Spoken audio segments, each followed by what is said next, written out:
গণপ্রজাতন্ত্রী বাংলাদেশ সরকার পরিচালকের কার্যালয়, কুর্মিটোলা জেনারেল হাসপাতাল, ঢাকা সেনানিবাস নিয়োগ বিজ্ঞপ্তি প্রকাশ পেয়েছে। তো এখানে বলা আছে স্বাস্থ্য ও পরিবার কল্যাণ মন্ত্রণালয়, স্বাস্থ্য সেবা বিভাগ, প্রশাসন 1 শাখা, স্মারক নম্বর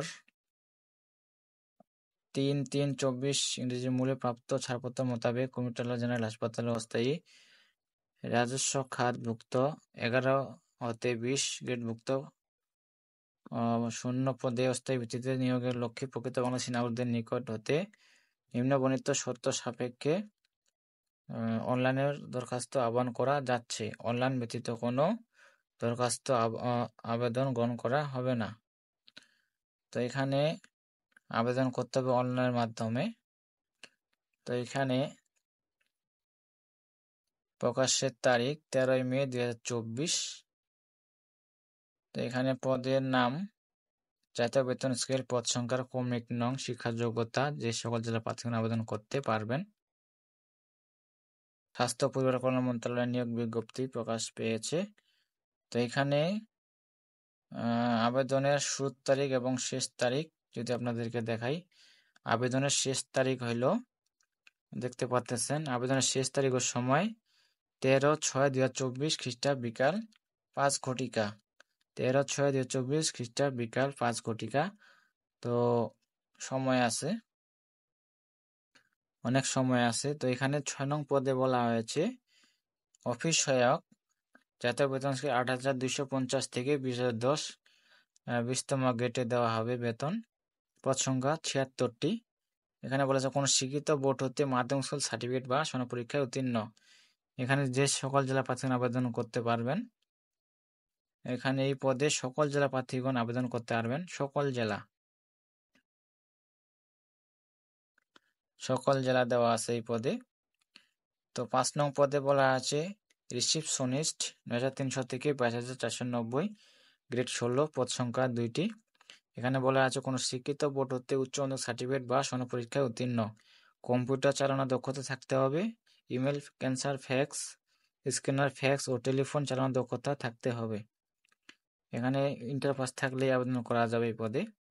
তো 4 নং পদে বলা আছে ইনস্ট্রুমেন্ট কেয়ারটেকার, 9,300 থেকে 22,490, গ্রেড 16, পদ সংখ্যা 1টি।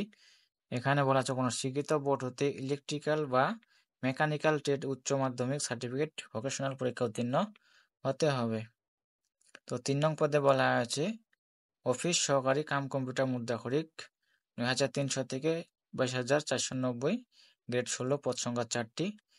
শিক্ষা যোগ্যতার মান বলা আছে কোনো শিক্ষিত বোর্ড হতে উচ্চ মাধ্যমিক সার্টিফিকেট বা সনদ পরীক্ষায় উত্তীর্ণ হতে হবে, কম্পিউটার চালানোর দক্ষতা থাকতে হবে, কম্পিউটার মুদ্রাক্ষরে প্রতি মিনিটে বাংলা 20 শব্দ ও ইংরেজি 20 শব্দের গতি থাকতে হবে।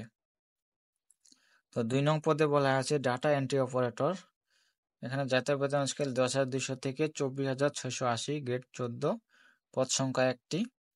এখানে বলা আছে কোনো শিক্ষিত বোর্ড হতে উচ্চ মাধ্যমিক সার্টিফিকেট বা সমান পরীক্ষায় উত্তীর্ণ, কম্পিউটার চালানোর দক্ষতা থাকতে হবে, বাংলা 20 শব্দ, ইংরেজিতে 20 শব্দ গতি থাকতে হবে, স্ট্যান্ডার্ড অ্যাপটিটিউড টেস্টে উত্তীর্ণ হতে হবে। তো 1 নং পদে বলা আছে 60 মুদ্রাক্ষরিক কাম কম্পিউটার অপারেটর, জাতীয় বেতন স্কেল 10,200 থেকে 24,680, গ্রেড 14, পদ সংখ্যা 1টি।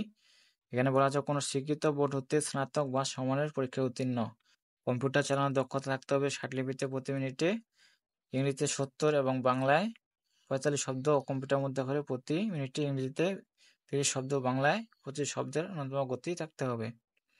যে সকল জেলার প্রার্থীগণ আবেদন করতে পারবেন, এখানে বলা আছে মানিকগঞ্জ, নারায়ণগঞ্জ, রাজবাড়ী, টাঙ্গাইল, ময়মনসিংহ, জামালপুর, ব্রাহ্মণবাড়িয়া, চাঁদপুর, কুমিল্লা, জয়পুরহাট, পাবনা, সিরাজগঞ্জ, নওগাঁ, নাটোর, কুড়িগ্রাম, নীলফামারী, সাতক্ষীরা, কুষ্টিয়া, বরিশাল জেলা ব্যতীত অন্যান্য জেলা প্রার্থীগণ আবেদন করতে পারবেন। তবে সকল জেলা প্রার্থী প্রতিবন্ধী ও এতিম প্রার্থীগণ আবেদন করতে পারবেন। যারা প্রতিবন্ধী তাদের জন্য প্রযোজ্য সকল জেলার। তো যে জেলার নাম দেওয়া আছে এই জেলায় আবেদন করতে পারবেন। তো এখানে বয়স হতে হবে 18 থেকে 30 বছর। বীর মুক্তিযোদ্ধাদের পুত্র কন্যা ক্ষেত্রে 32 বছর শিথিলযোগ্য। তো এখানে আবেদন ফি বাবদ কত টাকা চার্জ কাটবে এখানে দেওয়া আছে।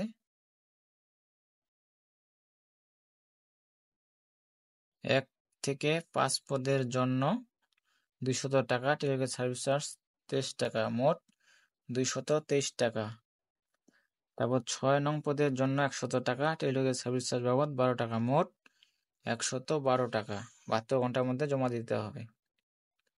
তো এই ছিল বিষয়। তো এখানে আপনারা বিস্তারিত দেখে নেবেন, দেখে অবশ্যই অনলাইনে আবেদন করতে হবে। তো এখানে দেখে নেবেন বিস্তারিত। তো এই ছিল আজকের বিষয়।